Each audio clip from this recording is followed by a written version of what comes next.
It's Blake's Buzz Live. Buzz, buzz, buzz, buzz, buzz, buzz. It's Blake's Buzz Live. Buzz, buzz, buzz, buzz, buzz, buzz. It's Blake's Buzz Live. More, hate less, read comics. It's Blake's Buzz Live. Buzz, buzz, babies. Hey, buzz, buzz, babies. I'm very excited to talk. I have a funny story tonight to talk about one of our guests too. Just because I'm so good at emails. A lot of you know that. We'll get into this later, but I got some really cool people sitting in the green room, waiting to come on, waiting to talk about some awesome comics, and I'm just excited. Well, I've wanted to, one of these guys I met him at a Comic-Con a couple years ago, right? And there we talked about getting him on the show, and it never happened. And then oddly enough, this odd circumstance, you hang around with that bad idea crew, you fall into some weird places. I'm kidding. I love all those guys. They're all tight together. We're not talking about a bad idea book. I'm all over the place. I'm leading you astray, folks. So let's just get to it. Let's bring them in. Ladies and gentlemen, boys and girls, anybody it better not be boys and girls listening, because I'm gonna say a bad word. Comic fans of appropriate ages, I've got Mr. Fred Van Lente and Jason Blanchard in the house. What is up, guys? Oh my goodness. Listen to that clown. Oh my God. All right. They're just writers, everybody. Calm down. All right. How's it going, guys? How you doing? Good, Blake. Thanks for having us. I'm very stoked to have you guys. Anytime Adam hits me up, I get excited, because the last time he did that, he sent me a bunch of free comics. And this time I always love it when I don't have to book my guests. When people reach out and they're like, "You want to talk to cool comic book people and we'll set it up for you?" I'm like, "Please!" It makes my life easier, and I love it. But yeah, you guys are doing some cool stuff on Kickstarter. We're here to talk about, but you've also you've been around the block, so to say, in this sequential narrative world. Let's start with real quick. Let's start with the journey. How you guys came together. How you know Adam? I'm assuming from Valiant, probably, maybe, or stuff. But how's this magic happen? Let's fill us in. Fred, you first. Sure. Yes, I know Adam from him doing sales over at Valiant, which is a comic company I've enjoyed working at for many years. And Adam, when he left Valiant, started a consulting company and told me about Recca and the stuff they were doing. And at the time, you guys, I think, were doing more kind of like true life hacker tales, right? Yeah. But then when I got brought on, the project kind of evolved, right? Jason, why don't you take it from there? Yeah, so my history, real quick, I met Adam back when I was a comic book retailer, and he was a comic book retailer. So I co-owned a comic book store called A Comic Shop down in Orlando, Florida. And I was speaking at a retailer summit for retailers, talking about the things that we were doing. And Adam came up to me afterwards and said, "I wanted to hate you because I had heard about you, and then I actually liked you." And I was like, "Okay, yeah, that's cool." And since then, we've become friends. So I was in the comic book industry. I helped out with Free Comic Book Day at Diamond Comics for a couple years, and then went into cybersecurity. I was in cybersecurity, and I was like, what if we make comic books in cybersecurity? And so we started doing that, and we had this idea for telling like true life hacker stories. I work for a company that is full of hackers. Like, we are some of the world's best hackers. We get to hack into companies all over the world, and we get these great stories to tell, but we're under NDA and we can't tell them. Right. Okay. And so we were like, well, what if the characters do? Wait, you mean casinos don't want you to tell how easy it is to break into their systems? No. So we were like, well, what if we tell stories that like the stuff that we do, but we can't actually say that we do it, but we can have these characters do it. And so that's what originally happened. And then, like, right at the last minute, the owner of our company was like, what if we set it in the future? Okay. Okay. And so we're like, hey, Fred, scope creep. It's a future hacker story. And then Fred came back with some great characters. We sat down in Brooklyn and had a writer's retreat, and Fred just hit it out of the park. Basement of a comic shop. Yeah, in the basement of a comic shop. Yeah. Anyone Yeah, Comics in Bed-Stuy. Shout out to Demetrius, owner of Anyone. nice. Who knows what can happen in the basement of a comic book shop, right? Anything. Oh, I know. Good comics creation. That's what.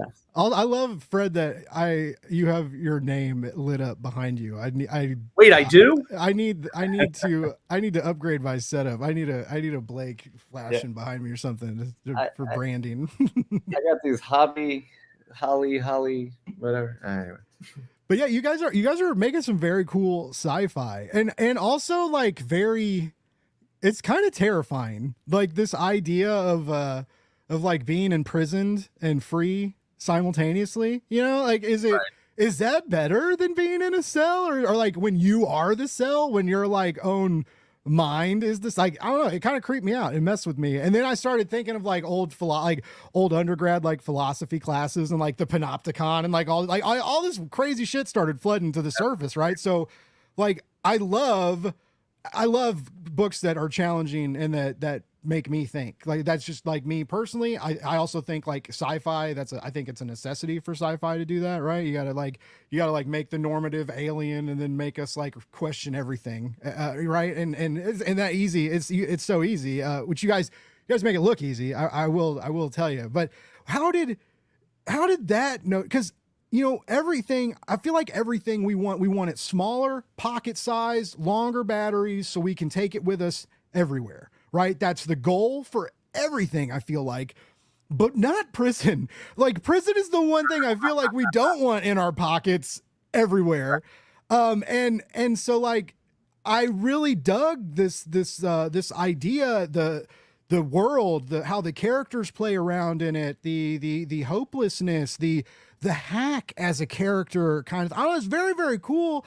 And all this happened in a basement of a comic book shop because a coworker got a spark on it, like a fire under his ass and was like, let's change everything. And then, because I feel like a lot of times that could end up being bad, right? Like, we got an idea, but let's go off the rails. Let's try. But you know, this works. Like I said, I got to read a good chunk of it, and the art's beautiful. The world you guys have made, the lettering, like the futuristic textile lettering and different text and fonts you guys, very like so cool. And of course, like you got Taylor rocking that out. So of course it's going to be good.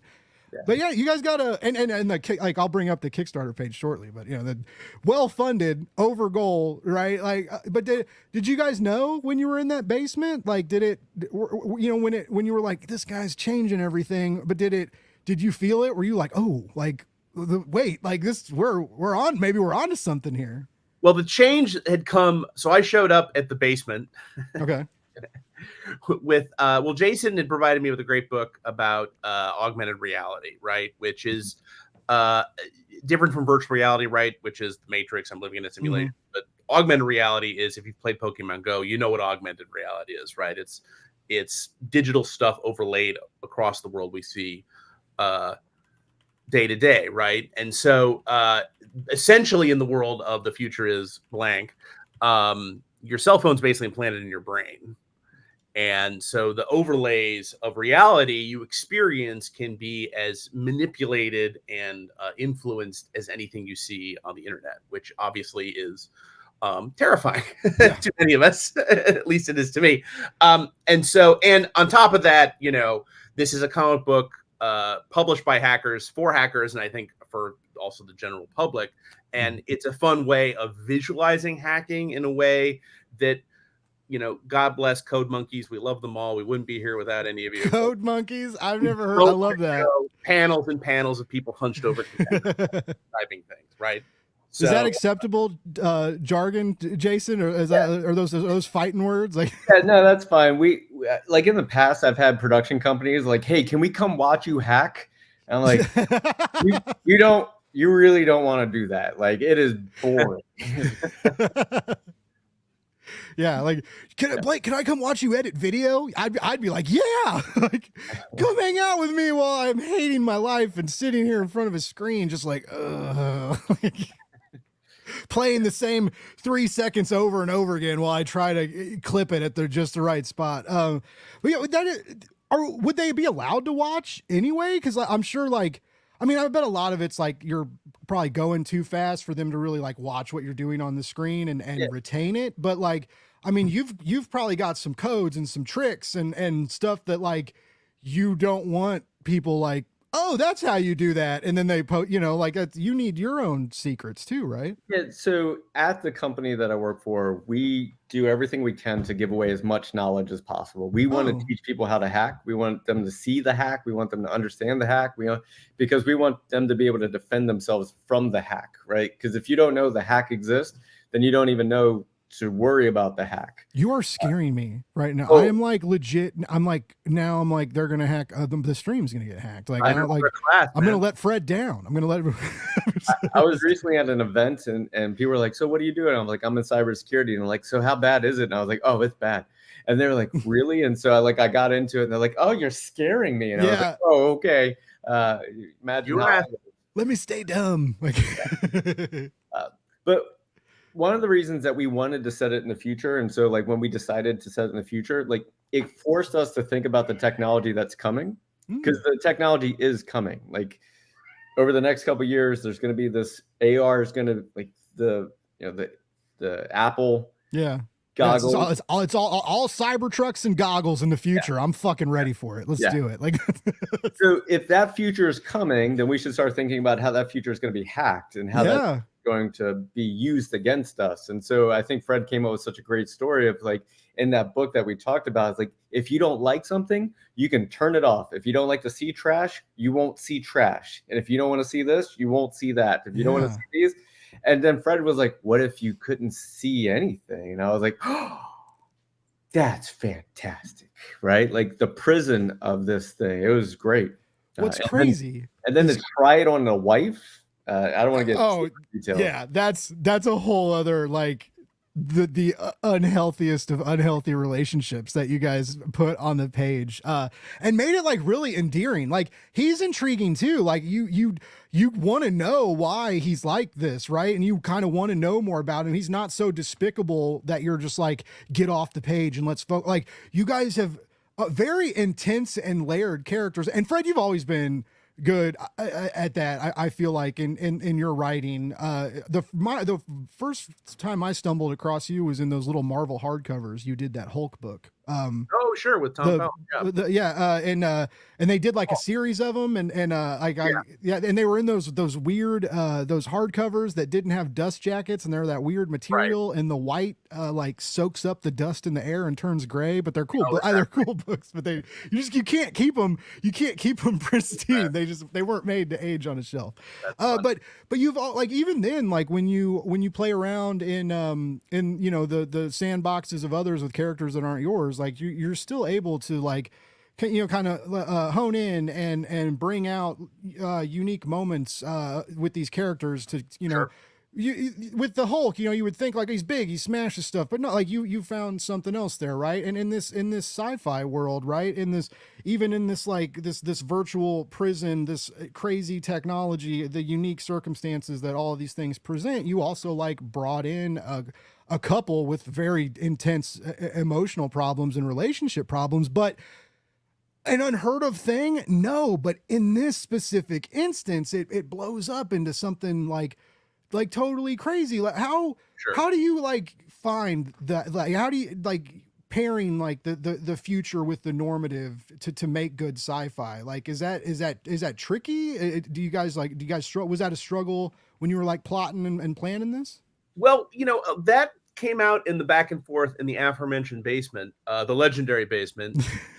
Sadly, Anyone Comics has moved, so the basement no longer exists. So, but once we're an international superstar hit, there will be a plaque put out on the side of the comic book store. For sure. Yeah. Well, Jason, when we were down there, John, who runs the company, told because I was banding about the idea of if you can overlay your reality, right? The really terrifying thing, right, is not just somebody hacking your computer; it's somebody hacking a reality. Yeah, your perception is up for grabs. Yeah. And Jason, you guys get requests, or John, correct me if I'm wrong, says you guys get requests from people who want to basically treat you like private detectives and look out for cheating spouses and that kind of stuff, right? So normally not that. What they do is they say, we want you to do your worst. And we're like, are you sure? And they're like, do your worst. And we're like, are you sure? And then like, and then we like show them like, hey, here's all the stuff we found out about you. And they're like, oh, how did you know that? And you're like, okay, we did the worst. You asked us to. So the dark web is real. It's not just like jokes in TV and stuff. Like there are like hidden corners and that are just full of information none of us want out there. Like, is that not even the hidden corners? It's just there. It's just there. It's the normal internet. Like the amount of stuff you can find on the normal internet is just ridiculous. I will give your audience one website, Shodan.io. If you go to Shodan, you can find every single camera that's hooked to the internet that's not secure, and you can just go from camera to camera watching. No, thank you. Yeah. Wow. I remember. Wasn't it like? So I'm old, right? I'm going on 40. But I remember when like they started giving the like when high school kids and stuff, they started giving them laptops, and like remember when like the tech teacher like hacked into the laptops and was like turning on their cameras, and then like and he got caught doing it, and then that's when like everybody started like putting tape over the lenses on their laptops and stuff, because it like just these little things that you forget, right? And think about just like what you could see, because it's not just like maybe like your camera gets turned on and someone sees you like picking a booger and eating it, right? But like, who knows what it could, like all of us do real weird shit when we think people aren't looking, right? And I'm not even talking about like gross illegal stuff, but just like embarrassing, possibly life ruining weird shit when we think we're safe at home, right? Or maybe it's just me. I'm fucked up. Maybe I don't know. When the cameras are off, you can't trust me, folks. But I remember that, and again, like a lot of this stuff, things that like I grew up on, and these fears that it's funny, you don't think about as much anymore, because it's like, now, and I'm like cookies and people are tracking me, and it's like, okay, whatever, but my job, I have to be on social media for my job, so it's like a necessary evil, right? And so it's just like, you're just the convenience is a terrifying thing, right? Because for what the freedoms you will sacrifice for convenience, right? And that's where this technology is heading, and that you guys are pushing it even more so in that malicious direction. You said something interesting, Jason. Kudos. I always appreciate when I have guests on and say interesting. You actually said a lot of interesting stuff, but you mentioned seeing the hack, like people want to see the hack. And now that you're playing around in this graphic narrative, we do see the hack, and it's very cool on the page, and it's like, this like guiding beast, this digital entity, ghost in the machine kind of thing. Sprites, we call them. Oh, okay. Yeah. Is that where kind of the idea of that came from, Jason? Was like dealing with clients and how like they want to see these things that can't really be seen, so you got to show it differently? That was Fred. Like when we were trying, like, because we're hackers, we see it. You can see it in your head and stuff like that. And then Fred's like, this seems. I think you were like, this kind of like I can't just have people typing stuff on the computer. Like no one's gonna want to read that. Okay. And so Fred, I believe you came up with the sprites, and I was like, oh, that's fantastic. So. Yeah, the characters, the hackers all have usually animals, but not always, these characters that go into cyberspace for them. And so we're actually able to visually show hacking and people interacting visually with the internet and with cyberspace without necessarily showing you a string of characters or, What made you want to go animal like visuals instead? Because like, if you think of like avatars and like chat softwares and even like what Meta wants to be is it's basically like you can design. I could make me with abs, right, and be I'm finally happy in the digital world. But you took humanity, like, right, you went somewhere else. How'd that thought process go? I'm a big fan of Philip Pullman's Golden Compass series, so a lot of it came from the daemons in that. But also, I sort of feel like sports teams are all named after animals. It's just an animal totem is just such a basic human thing. Mm-hmm. It just seemed like a neat way to do it, and it's like, so one of our hacker characters, Wheeler, is this ex-Navy guy. He's the leader of the group. So of course his Sprite is this gray wolf, right? Mhm. And in the script, we say it looks like it leapt off the airbrush side of your older sister's boyfriend's van, right? Nice. Martina, who's this kind of ends up becoming a major team member. Her sprite's like a flying fish because she's very graceful and physical, and so the sprites reflect the character's personality. And then it's fun. You'll see later on that they sort of have their own virtual lives, and when they start fighting with each other, it's fun.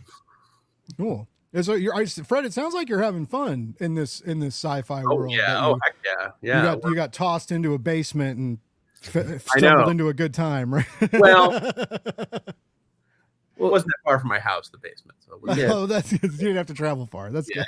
There was definitely a couple hours of us like, here's all the things that we see all the time, Fred, and here's how stuff gets hacked all the time, and here's like one of the things that we talked about is how in the future, right? Like, because we've been researching the future as much as possible, is like most likely your house will come with all of the features that you will then have to pay a subscription for. Mm. So if you want to use your dishwasher, you have to pay a subscription for it. If you want to use your garage door, you have to pay the subscription for it. Like, we're getting to that point where it's subscription as a service, all the things in your life. And so there's going to be kids that are jailbreaking houses just to be able to get to use the washing machine and stuff like that. So hacking is going to become synonymous with society, like just to get around all the things that people are putting in place. And one of the things that we talked about was tractors. Currently, tractors are like that. And so if you want to use all the features in your tractor, you have to get them unlocked. If you want to get it fixed, you have to actually go back to the manufacturer to get it fixed. And so Fred was able to take that concept and bring it into one of the stories. And so Fred was able to like hear all the ways and see all the things that we know about how technology currently works and how we think it's going to work, and was able to weave that into storylines. It's a fun synergy, right? Because what Jason and John and their team do is they try to solve problems. I'm a storyteller. I'm a dramatist. My job is to create problems. Nice. Preferably fictional ones, right?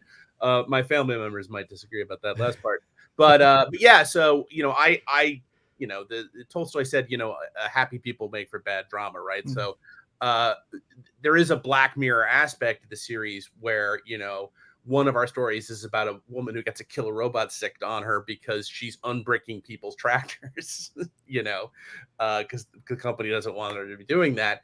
But, unlike Black Mirror, we have this team of kind of heroic hackers, kind of vigilante hackers who save people from bad situations. So it's a really fun kind of, so there is that darkness of kind of the bleeding edge of technology and all the abuses. But on the other hand, I love this Mission Impossible of it all. It's I keep calling it Cyberpunk Mission Impossible. It really feels like the main storyline is them breaking into a casino to stop human trafficking on the moon, which is very exciting. What a journey, though! Like it's a crazy book, and it's very cool.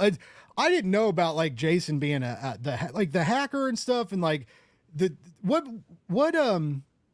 are you like? What kind of nerd are you, Jason? Like, are you like a video game nerd, comic book nerd? Like, what made you want to like go into or like push some of this like life experience into the realms of storytelling? So I'm a comic book nerd and a content making nerd. Okay.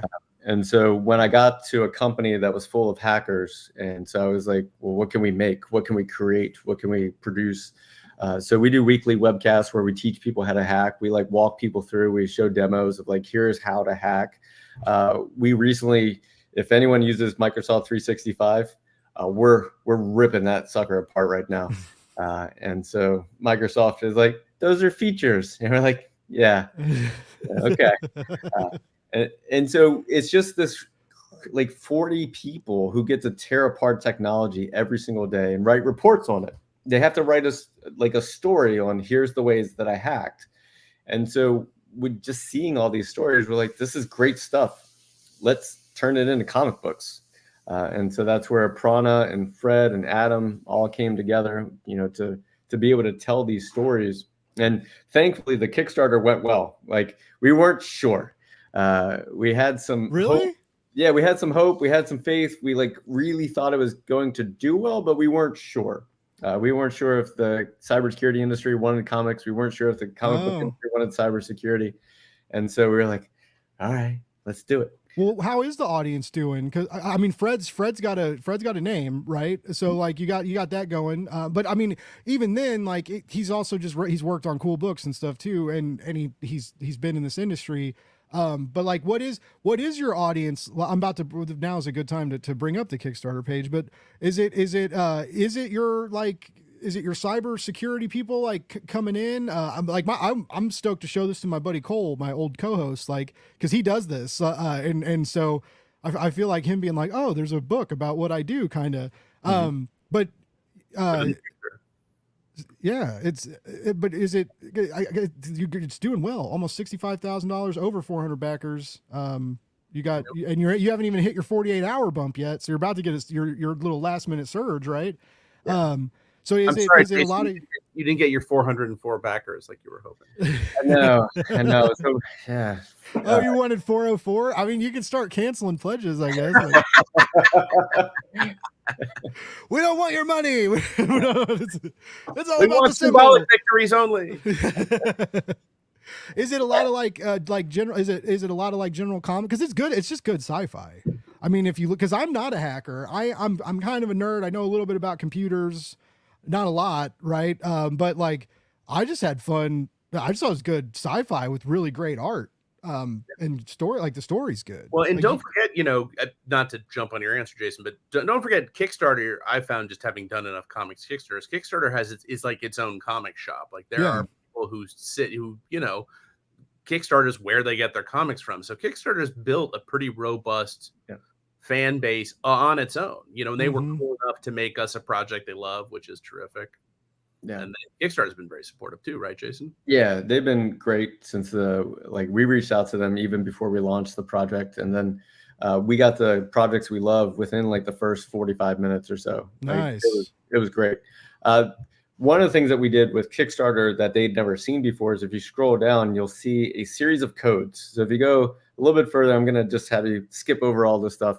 And you're going to find codes in here. And I want to talk about this because this is an important part of what we're trying to do in comic books. So if you keep going down a little bit further, you're just going to see some random codes. And it's going to be a little bit further. All right, back up. All right. You see where you see challenge 1 of 4 and then challenge 2 of 4. These are actual hacking challenges. So if you were to decode those codes, it would give you a URL.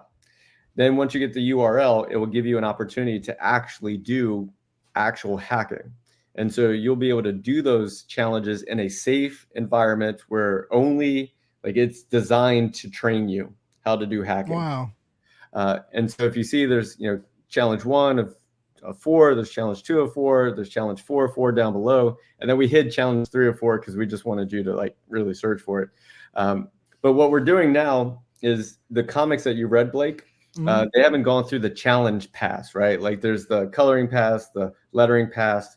We're going to do a challenge pass. And so in that pass is we're going to add codes and we're going to add clues that will take you to online challenges where you actually get to do the hack that the characters are doing in the story. So you talked about being able to see the sprite and being able to see the hack and that was cool on the page. Well, now you actually can go to a website and do that actual hack itself and then learn how that hack works.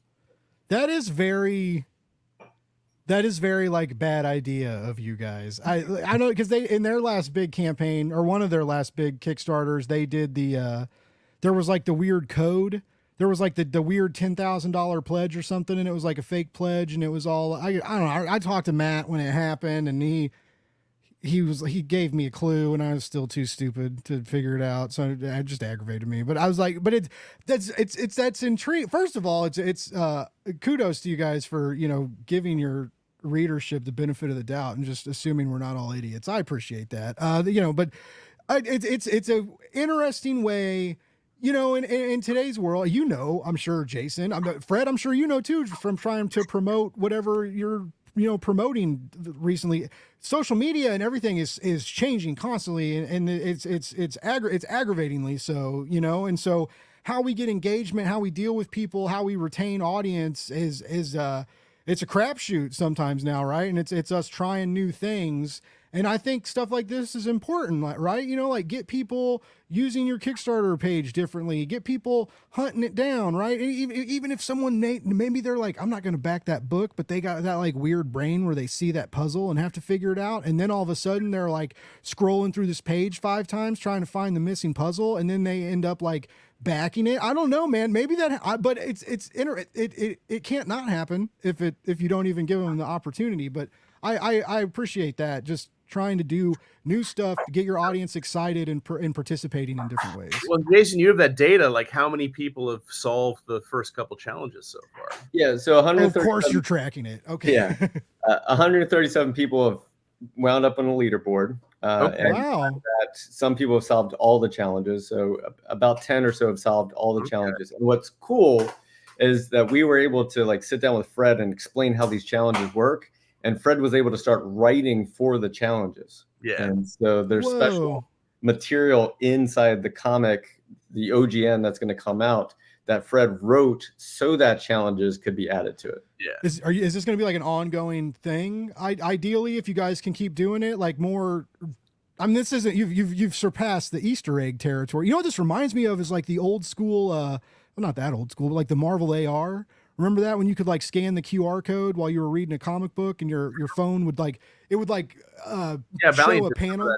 Yeah, you guys did the talking talking panels and their mouse would move and stuff. Yeah.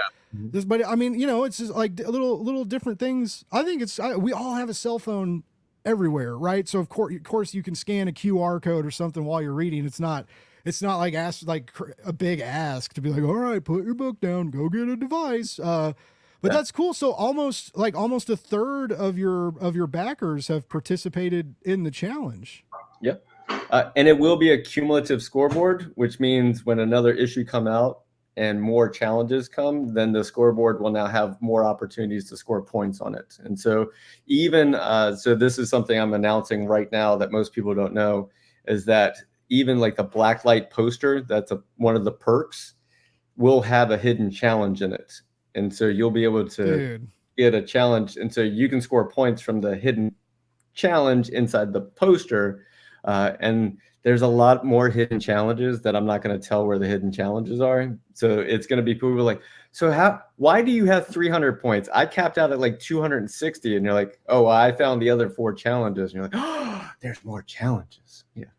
Are you a dungeon master? You play D&D? So one of the other things that we created here at Black Hills, the company that created Record Comics, is a game called Backdoors and Breaches, which is essentially Dungeons and Dragons meets cybersecurity. Okay. So I'm a incident captain. I've been running incidents for like the last 4 years for companies. Oh, nice. Yeah, I just feel I'm that's something new I'm trying to get into. Is I really want to get into D&D, and then like. My boss at work wants to do it as like a team building exercise for the production studio, which is cool. But then like I started talking about getting into it, and then because of the live stream, like everybody hit me up and they're like, "Are you gonna stream it? Like who's gonna do it?" And I was like, okay, maybe there's something going. But it seems really fun, and it I don't know, you know, I just like it seems like a hobby that another hobby I could get into that you could dump a bunch of money on, but don't have to technically, you know, like you got to buy some of the books but you don't, you know, it's not, I don't have to buy more of a $100 set of dice. Yeah. The time is money, you know, but you know, I feel like it'd be worth it. But anyway, what I've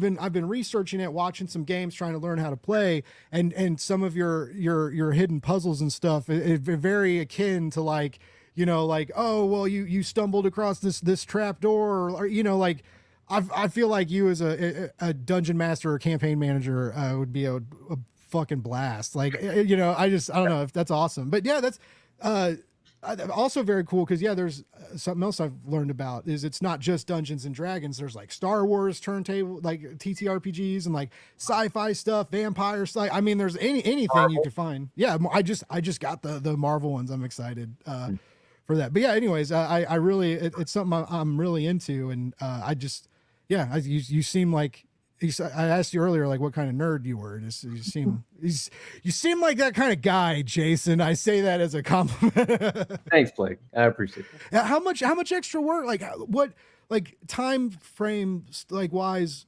like how much time are you putting into these challenges, making these puzzles, and then deciding how to hide them?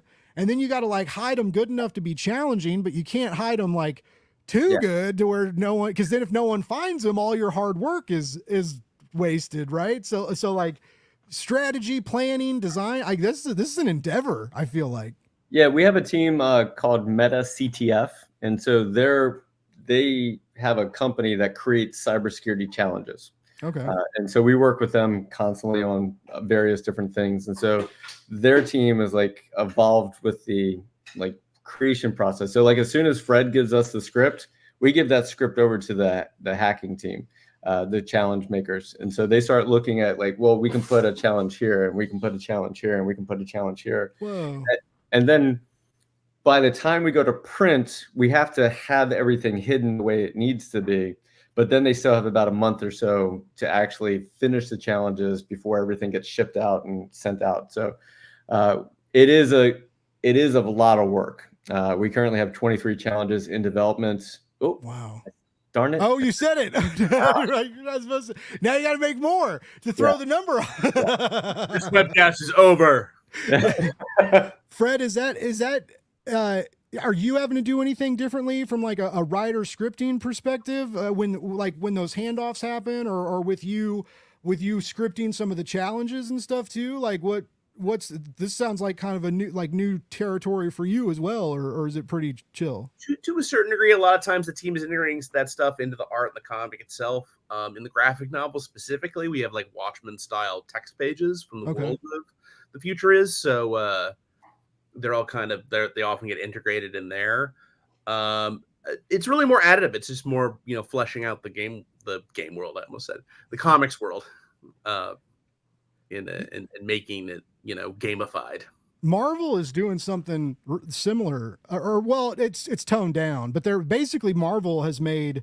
I haven't checked one out yet. Cullen Bunn's got a Deadpool one coming in July, but it's basically like it looks like an adult pick-a-path book, but you roll dice and stuff too. It has tabletop RPG elements combined in it, so you kind of choose the routes you take, and then you're also rolling dice to see what happens. But it's all contained in a it's not a comic, it's a paperback. And they're getting some people to. I think there's a She-Hulk one out now, and then like I said, Cullen's writing Deadpool. That seems kind of cool. And I was like, yeah, I'm kind of into that. But this, like, you guys are doing that in comics, which is even better because I don't like reading books without pictures in them. I'm joking. I love reading, but I do read. Prose takes a lot longer. I'm a slower prose reader, so it's just a different kind of time investment. But I like that interactivity. There's already so much hidden interactivity in comics, right? Like how our eyes and mind play with each other, how like our own inner narrator reads the dialogue differently, and how like we sort of like input ourselves into some characters to create universality and thing.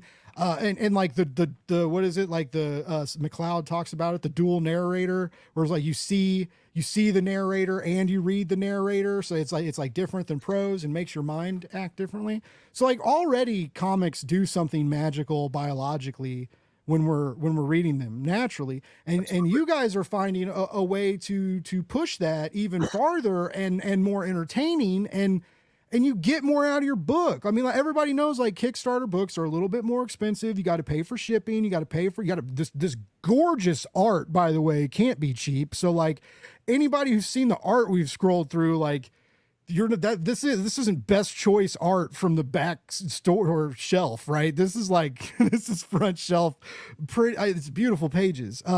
So like you kind of get what you pay for, but you guys are producing this trade, and on top of that, these challenges, ways to interact with the audience, to interact with each other, with the leaderboards and stuff. Like I think it's a really cool idea. I haven't seen a lot of it. I mean, have you guys? Did you guys get the idea from like another project or another book or a game, or like what sent you guys down this road?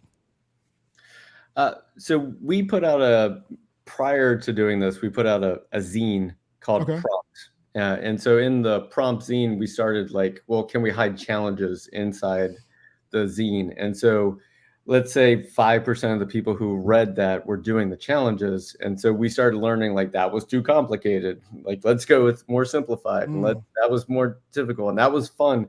One, you actually had to wear 3D glasses, but only one at a time. So you had to use the red. Oh, nice. To do a challenge. And then that would reveal a character, and then that would reveal.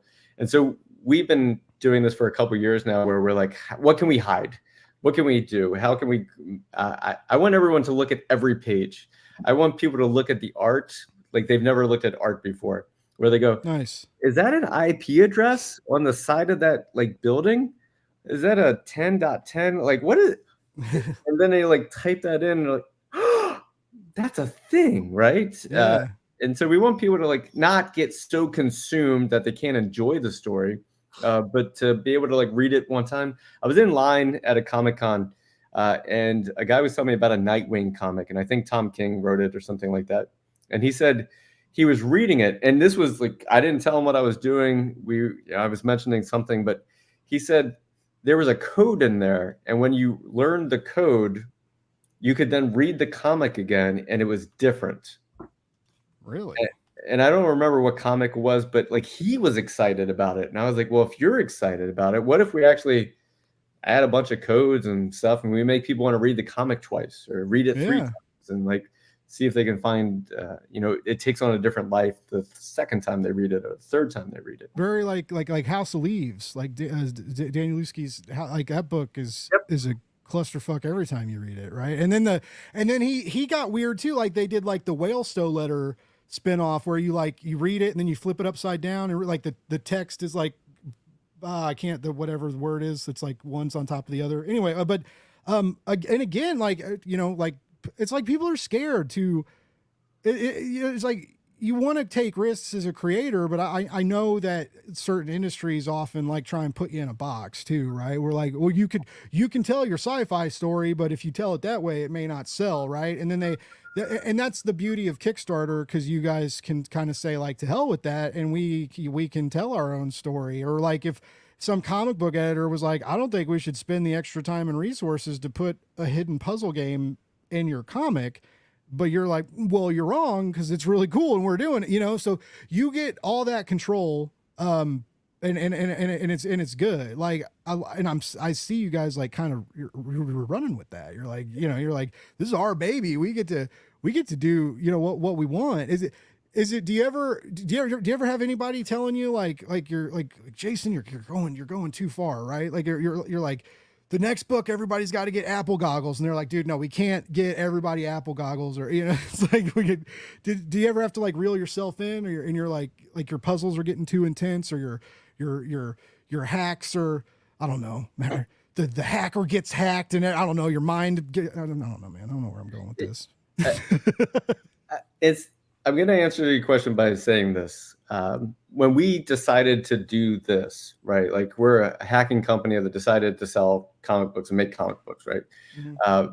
The one rule we had was we have to make great comic books that happen to be about cybersecurity. We're not going to make cybersecurity comics. And so getting a chance to work with Fred and getting a chance to work with Ennio and getting a chance to work with Adam and Taylor and everybody, like we're making great comics. Like I sold comics at a comic book store. I would hand sell this comic to people. So Fred sent in the most recent draft of the OGN. And I remember just smiling. Like I was smiling reading the script. I was like, this is good. Like this is really, really good. And so I was texting with the owner of the company and who, helps us say yes to everything. And I was like, where are you at? And he's like, I'm on page 67. I was like, I'm on 48. He's like, I'm having the best time. And I'm like, I'm having the best time too. And so we get to the end and we're like, I have like no notes, right? Like, and Fred, you did clients, Blake, the perfect clients. Yeah. I was like, hell yeah. I haven't seen many no notes situations in my 1 year of being in the comic book industry. So hell yeah, Fred, like hang that on the refrigerator, baby. I'm not complaining. Yeah. So Fred wrote a great comic. Ennio's drawing fantastic art. Taylor's killing it with the lettering. The coloring's fantastic. Yeah. Like we're doing everything we can to make great comics, and then we're adding stuff to it. We're not, like adding a bunch of gimmicks to it and like hoping that's what causes it to sell. We're like, hey, we want to tell great stories about these technologies that are coming in the future, the ways that they're going to get hacked, the ways that they're going to impact society. So we can either start fixing it now or just knowing what we're going to be dealing with here over the next 20, 30 years. And so I think Fred did a great job of sitting down in that basement and listening to, I wouldn't call us crazy, like, because we're not. This is what we deal with all the time.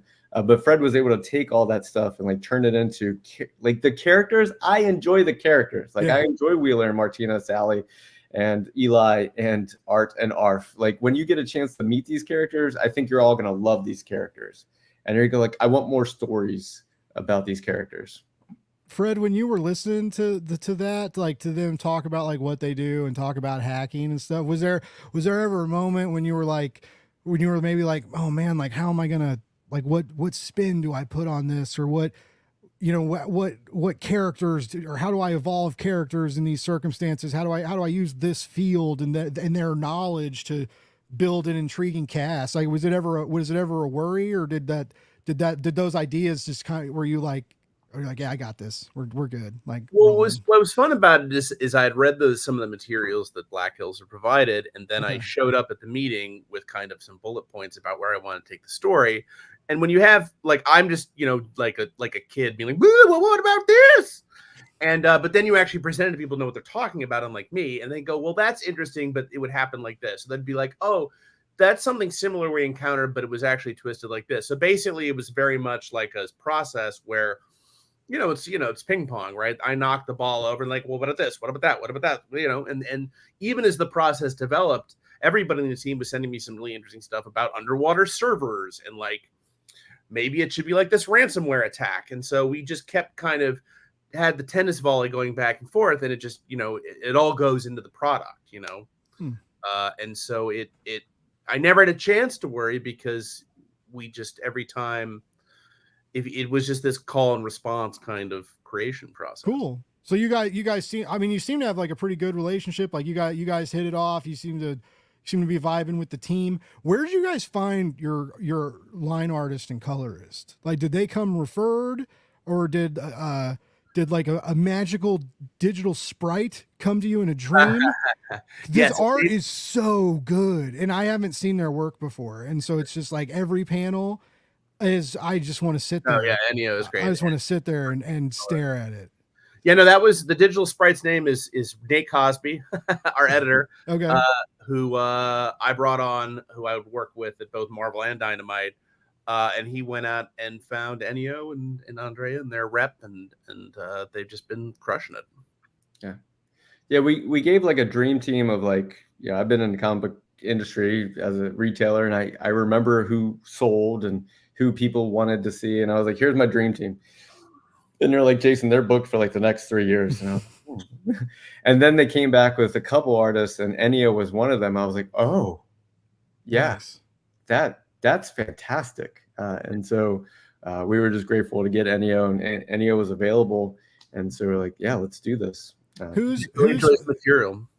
Oh yeah, like it's crazy, and the colors too. And like I said, even the colors and like the layouts, the page formatting, what Taylor's doing, like with the like everything works, and it feels very advanced, and like some of like the overlays and like the, I don't know, it looks like your tablet's activated kind at times, right? It doesn't, especially if you're reading it digitally, it feels like electronic in a different way. I don't know if that makes sense, but I thought that was rad. I had fun with it. I was actually mad, like, because I was just like, I wish you guys sent me the whole book. I was like, that's all I wanted was to like keep reading. I was like, wow. And also I remember Adam was like, it's not like, he was like, it's rough, and I'm like, the story's great. I didn't see typos. Like I said, the art, like I would not look at those pages and be like, that's kind of rough, other than that you can see the bleed lines. Like, that's like the only thing rough about it. Taylor Studio is in the corner. Oh yeah. The side. Yeah. Well, the good news is there's more where that's coming. Mm-hmm.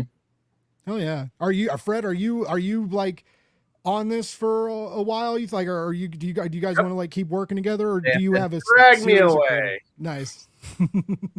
Stuck Yeah. with me now. So, we financed the first OGN plus the 2 issues, and Okay. we were like, okay, is anyone going to want to read this? And so as soon as we blew through the Kickstarter like goal in 46 minutes, the owner of the company, John, was like, all right, let's do more. Cool.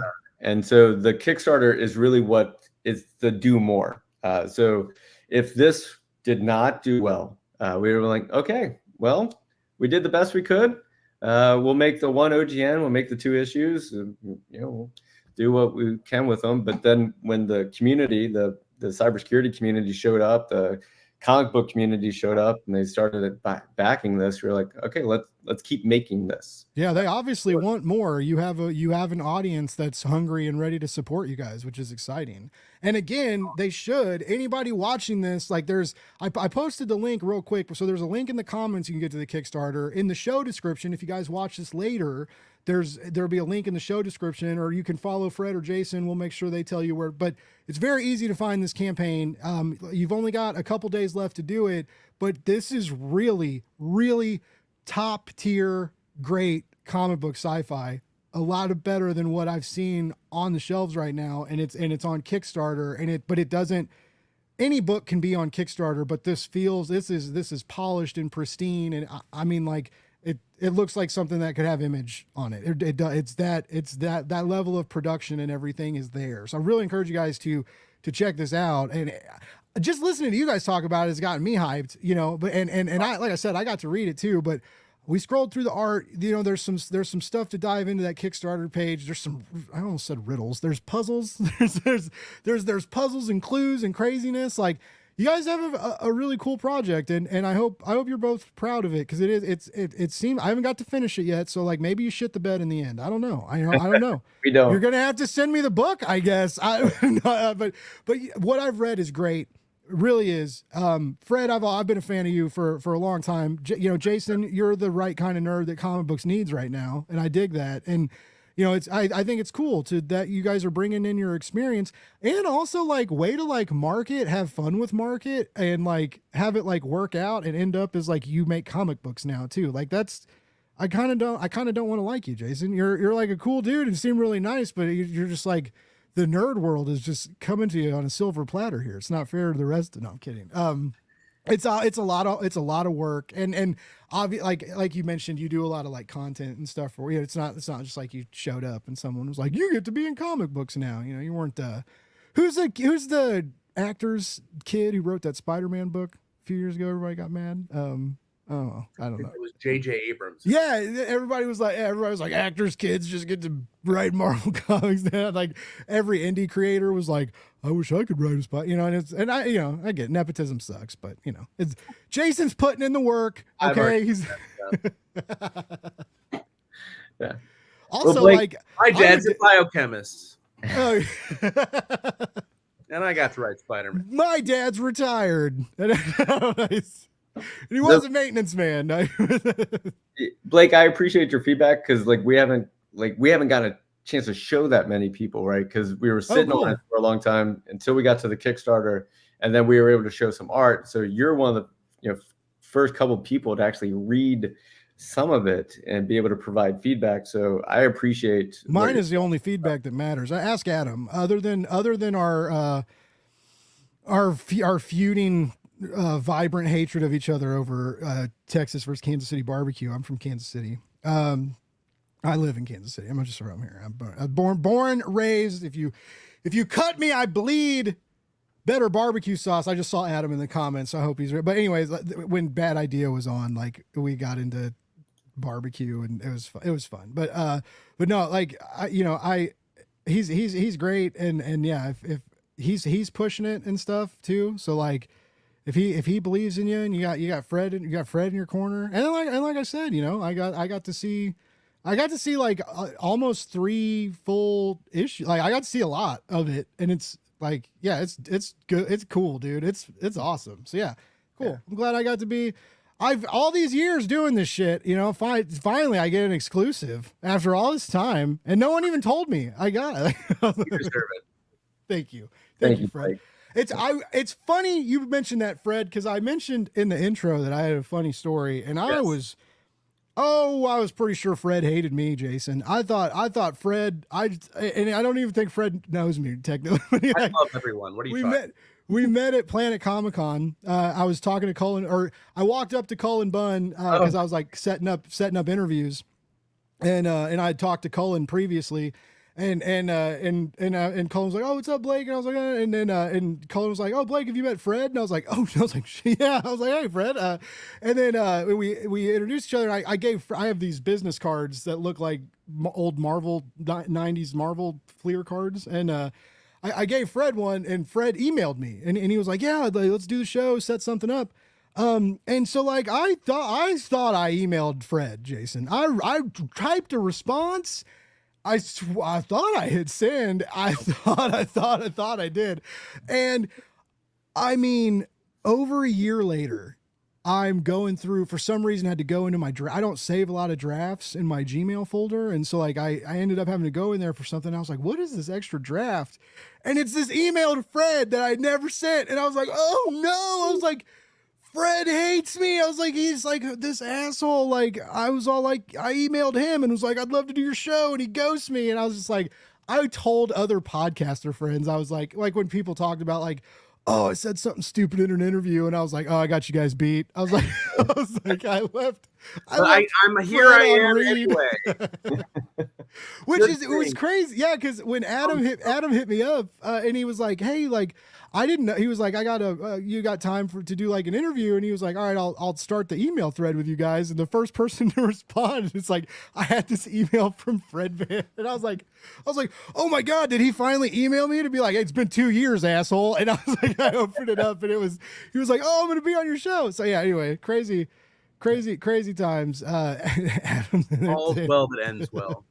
But yeah, no, it was, I mean, people forget to email all the time. I was pretty sure you didn't actually hate me, but it was embarrassing. Like I said, I'm a fan of your work. So when you were like, yeah, I'd love to do your show. And when I was just like, I just won't ever respond to you.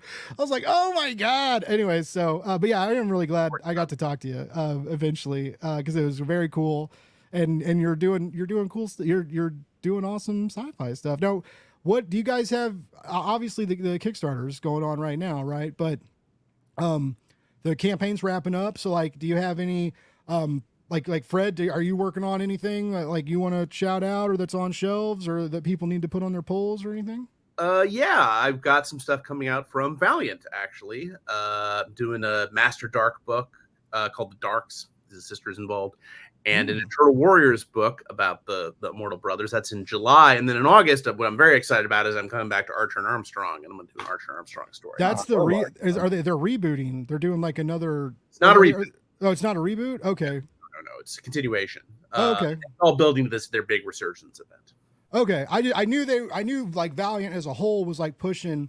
I got into Valiant when it was actually how the first thing I ever read from Robert Venditti was when they rebooted EXO, Sure. and all the other, I started reading all the other Valiant titles that like Harbinger and everything that got rebooted at that time too, and it was a very exciting time. Tons of good awesome books, right? And then like I forget I still have that Unity poster hanging up. It's been there for years, but like tons of cool stuff and I'm excited. Like, I feel it wasn't that long ago. Like, they did the XO reboot, and they brought in like, they brought in like everybody. Like, there was a lot of big talent like on that book. The Cloonans and Becky, and I can't ever remember her husband's name, but he was working on Michael. Mike. And I think Liam Sharp was doing the art, or at least some of the covers. I think. Yeah, they're doing the Resurgence event. And they're still doing XO. And, okay. All building this some fun stuff. And so you're going to end up back on Archer, or back to Archer and you did write Archer and Arms. Yeah. So you're going back. You excited? Correct. Does that feel like coming home? Cause it's been well, I just had a meeting with them today where we got even more exciting stuff cooking. Cool. That's awesome. Yeah. I like Valiant. I know I like a lot of indie publishers, like money unfortunately doesn't grow on trees in the comic book industry. It's been hard out there for some people. And I'm always glad I'm always glad when they pop up, and like, you know, when I get those press emails and stuff from, you know, and I'm just like, oh, I'm glad you're still here. You know, like I like them. It's fresh.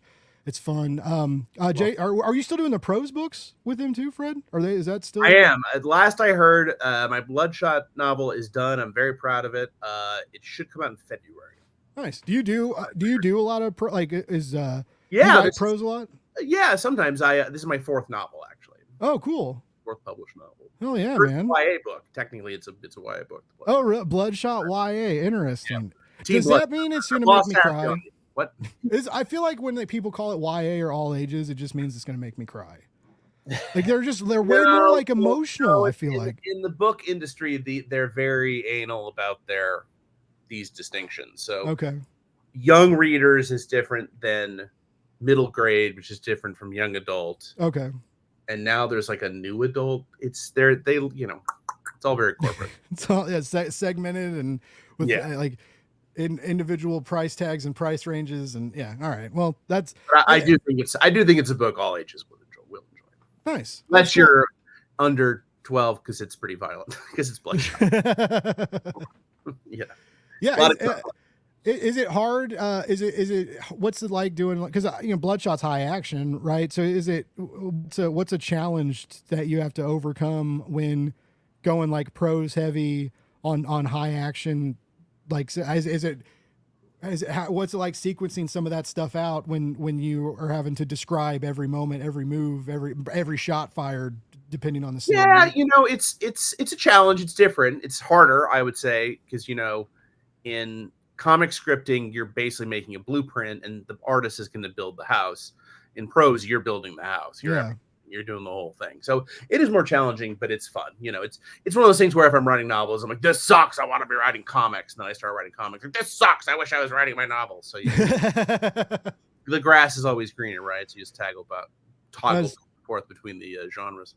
All right. What about you, Jason? What's what's like upcoming? It doesn't have to be comic related. Like future. I feel like you're about to do like the coolest sci-fi board game or something like on Kickstarter, because that Kickstarter does cool games too. It's like, what's up? What's some stuff you got cooking? So we're creating a competitive version of our game, Backdoors and Breaches. So that's Dungeons and Dragons and Clue meets cybersecurity, but we're now adding like the Dominion aspect to it.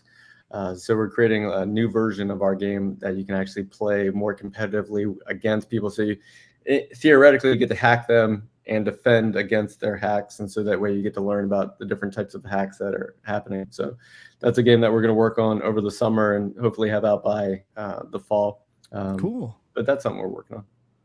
That's exciting. Is making a game, because like I've seen some Kickstarter people like they'll like make a card game and then they start doing like custom cards or collectible cards for Kickstarter releases and things like that. But like, making rules and then making it fun too, right? So it's like, I feel like with your audience, you can get a little more complex and difficult than maybe, a lot than other niches will allow. But is it hard like making those rules, building those systems and still being like, but it has to be fun, like it can't all be like segmented like stats and graphs and like Jonathan Hickman back matters. So it has to be fun for a second. I love Jonathan Hickman, by the way. It was a joke. Please don't come for me.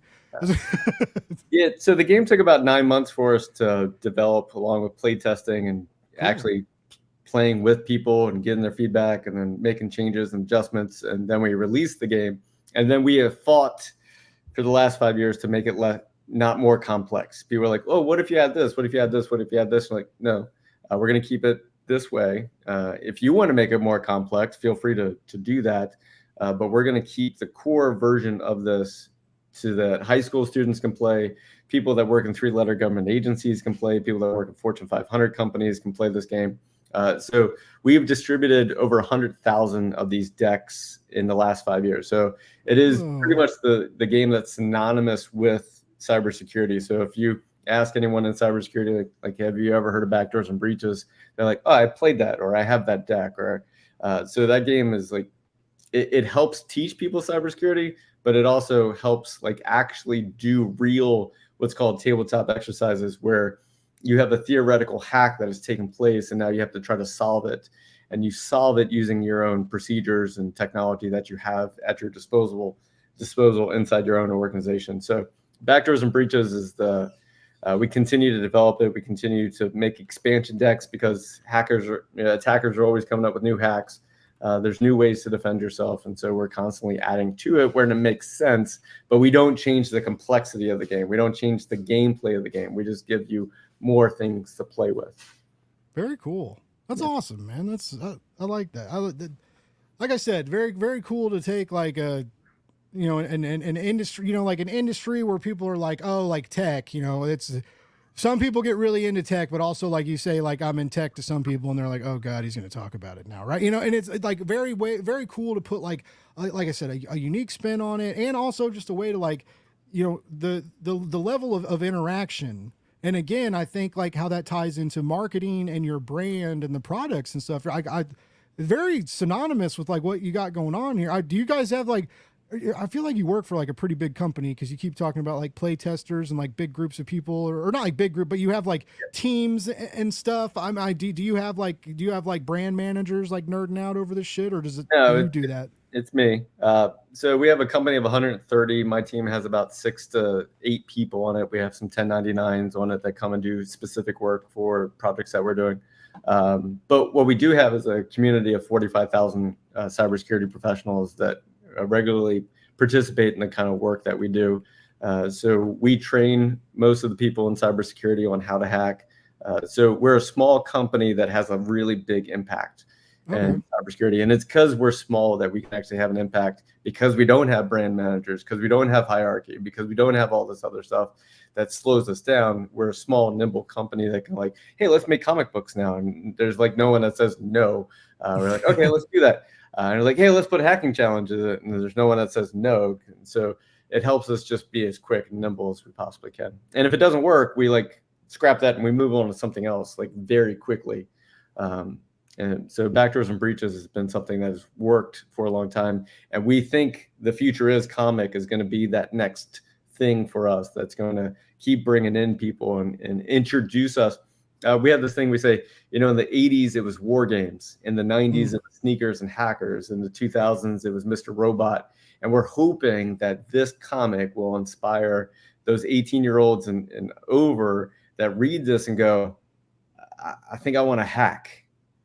Right. And like, oh, what's that code? I want to solve that code. And then when they solve it and they get that dopamine hit of I just scored 15 points, and they're like, okay, all right, let's solve more of these. And they're like, well, how do I solve that? And you start Googling it and you're like, oh, that's how you solve it. And then you're like, oh, that's how you hack. And then, oh, that's how you do this. And so we're hoping that, Fred's story is so good that it's going to bring people in. And then from there, they're like, I want to do this. I want to do the hack that the characters are doing. I want to do those things. And then it inspires a new generation of hackers, which is literally what the book is about. It's 30 to 40 years from now. These are the problems we're going to have in society. And if we can inspire the people right now to be those hackers that are fixing this in 30 to 40 years, then it feels like a win-win for all of us. Fred, did you know that you were the father of the new age of hackers? Yes. Nice. Do you okay? This is probably a stupid question, but like, is Hackers the movie justifiably cool, or is it only cool to like people that aren't tech? It's no Sneakers. It's not Sneakers. Sneakers is a much better movie. Sneakers is the one? Okay. Yeah. Okay. So Sneakers is more accurate of what we actually do.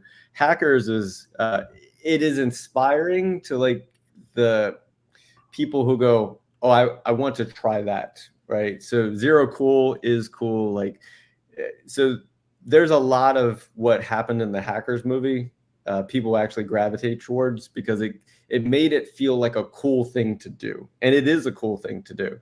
But Sneakers is more realistic of what we actually do. Sneakers with Robert Redford? The joke of Sneakers is that it's a bunch of old guys, right? It's Robert Redford and Sidney Poitier and all these guys. I felt Dan Aykroyd too, yeah. If you took short-haired Angelina Jolie and plopped her in Sneakers, there'd be no argument Like, you could just You're like, this is it. That's the sauce. I haven't seen this, so I'm putting this on the list. No, it's I'm excited. fantastic. It's a fantastic movie. Yeah. I saw it in the theater, believe it or not. They had those back then. I'm just kidding. No. They did. Well, they were powered by flames and guys back. Dinosaurs would act out the story. No, I like that.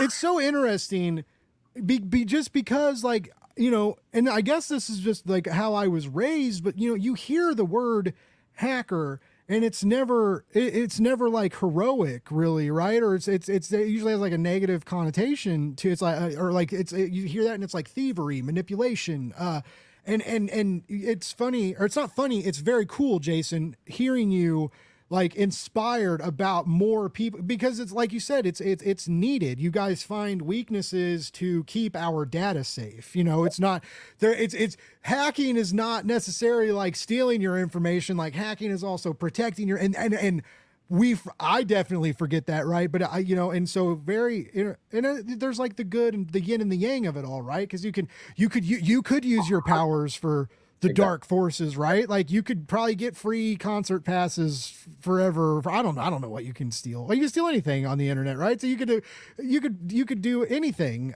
But instead you use it to educate. You use it to. I mean, you seem to have like a cool career too. So like like don't risk it for free concert tickets, I guess. Yeah, right. I don't know why that's where I'm going. You would hack a casino and get money, not concert tickets. I missed a concert last night. I was supposed to go. I was supposed to do that. I was supposed to do press at Primus in a Perfect Circle, and it ended up not happening. And I've just been like, I'm like, man, like I'm a big Tool Maynard fan. So that's all. So and now it's contaminating our conversation. And I apologize, guys. I'm an unprofessional host. Yeah. You guys have an amazing comic. Long story short, it's so good. Yeah, we always tell people like choose wisely. Like, okay, you have the ability to bring down a bank, or you have the ability to find the vulnerabilities in the bank so that they can fix it, so that way that bank doesn't get robbed, right? Yeah, it's the same skill. It's just what you choose to do with it. And so the game Backdoors and Breaches, I get a chance to play with high school students, and I will tell them this is the tool that we use to hack into companies. And you can see, like, it is, and you're like, it is, and I'm telling you that it is the tool that we use to hack into companies, and it is now your choice of what you choose to do with that knowledge. And the same thing with like hacking is not a negative term. Hacking is just seeing thing and like wondering, how does that work? Can I take it apart? Can I make it do something it wasn't meant to do? And so we just see hacking as like, well, can I make it do something that it wasn't meant to do, which is what most hacking is, that making it do something it wasn't meant to do. And so we try to use the word attackers. Attackers are the people who are actually attacking you and trying to steal something from you, and it's malicious. Hacking, it could be attacking, but most likely it's just hacking.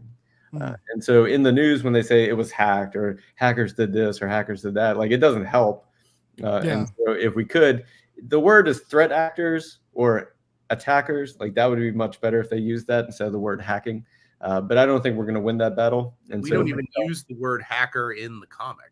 No, it's outlawed. I think we said the hacker term is outlawed by this. Oh, nice. Yeah. Well, that's cool. Hey, I mean, like I said, I think it's a cool field. It's a necessary field. And it's one that your average populace like absolutely takes for granted every single set, because we live online and we live online safely and efficiently because guys like you are putting in the hard work. So I appreciate what you do, and I'm glad that your career and your venture is taking you to stories, into like realms of storytelling and ways to put your thoughts out there. And I don't know, it's just cool. I cover a lot of Kickstarter projects on here, guys. Like that's how my platform was built.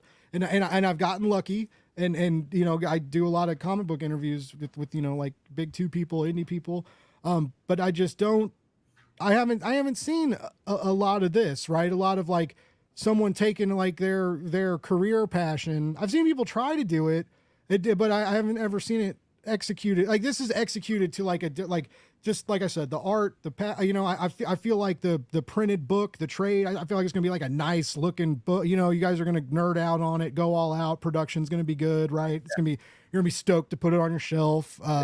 So yeah, it's cool, and I'm very, I hope a lot of other indie comic people see what you're doing. I kind of already want to do it. Like I've been thinking this whole time, Lego's got a new Dungeons and Dragons set and it's $350 because Legos are stupid. They're amazing, but they're so expensive now. But it comes with a campaign. So you like build the set and you like go through the dungeon and blah, blah, blah, and fight the dragon. And it's like very cool, but like, why? Like I've used to love the Pick a Path books when I was a kid, you know, like, and I'm an adult now. Like I would love to interact with a book a little bit differently. Whether it was like finding a code or you go into like a hidden website or stumbling across like a hidden story by the author or something. I think that's really cool. And I really like listeners, like these guys are on something. You should like, don't like steal their idea, but you know, maybe borrow it and consider it. 3,745 pieces.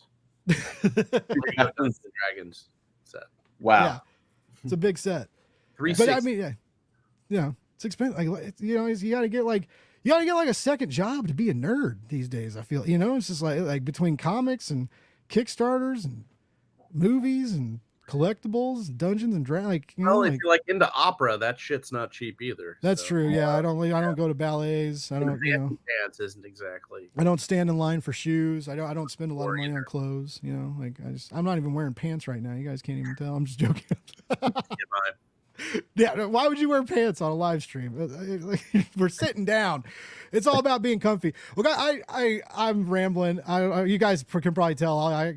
Rambling's my deal, and I can do it forever. But I've kept you guys over an hour. It's been so fun chatting with both of you. Like seriously, the book is good enough. The extra bit of charm, heart, and love you guys are dumping into it is exciting. I can't wait to see the finished product. I can't wait to see more stuff from you.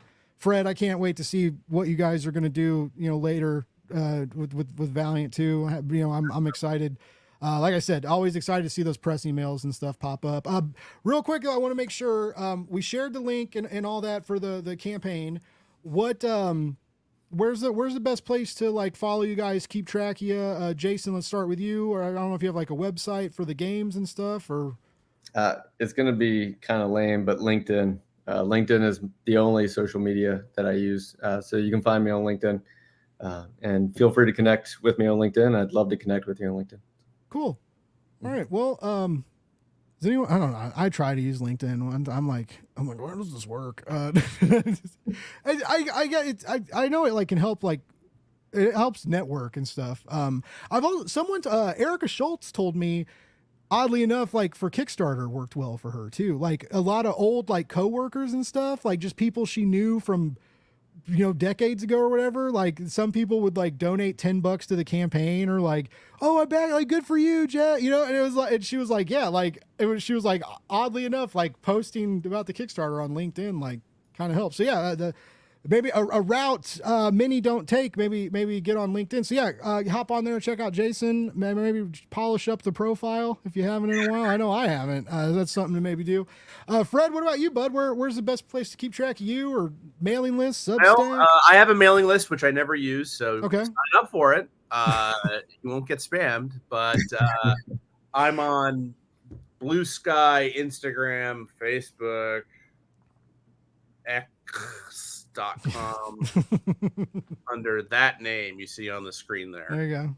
You can spell that. That's at me everywhere. And that's my website, fredley.com. It's my Gmail address. I probably shouldn't give that out, but it's also on my website, so it's not like okay. anything here. But yeah, you can spell my name. You can find me anywhere, your favorite spot on the internet. Very cool. Yeah, I really encourage everybody to follow both these guys. I definitely want more sci-fi comics from both of them. And like I said, I've been a big Valiant fan for a while. I'm very stoked to see what you guys are cooking in the kitchen. It's coming out later this year. 2024 is gonna be a good year for comics, I feel like. And also I say this a lot, but I always mean it. Guys, keep stay in touch. If you ever want to come back on the show, love to have you. Keep in mind future projects. I don't get tired of saying it. I am the editor in chief at Geek Network now, so we can also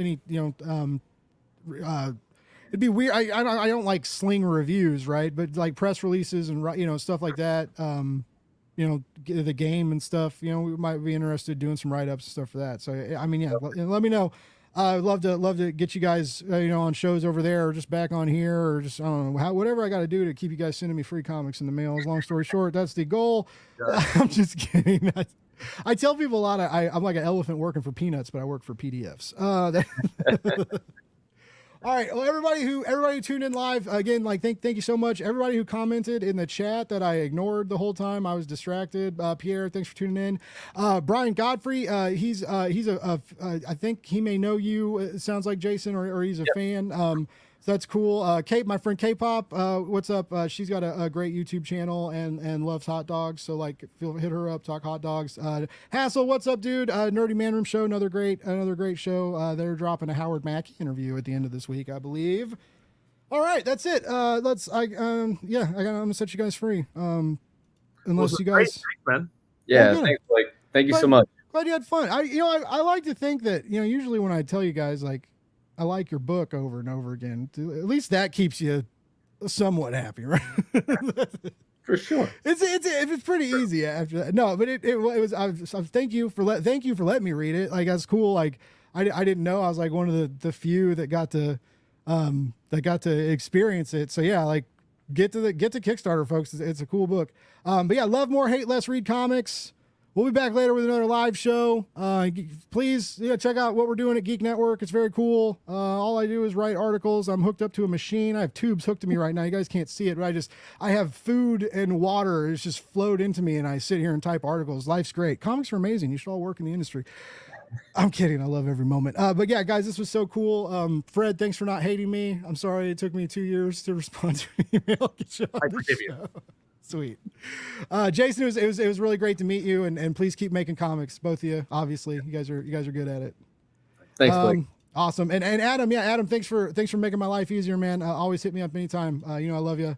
Even though your taste in barbecue is absolutely god awful. No, I'm sure Texas barbecue is delicious. I'm a large man. You put a plate of food in front of me, I'm gonna eat it, and I'm not gonna be picky. But I'm not. Unless it's real dry, no one likes dry barbecue, but that's different. It's a whole different conversation. We'll have to get everybody back on. We'll have to do a new Bad Idea Valiant crossover Blake's Buzz thing, and Jason can just be here to moderate and make sure hackers don't get us, or make sure the attackers don't get us. I did it. I'm part of the problem. We'll find someone from South Carolina, and you guys can all fight. It's like let them fight. All right, guys. Well, yeah, this was awesome. And all right, for real this time. Unless you guys have anything else left to say, I'm gonna play it and set you guys free. Very cool. Check out the Kickstarter, folks. We will see you later.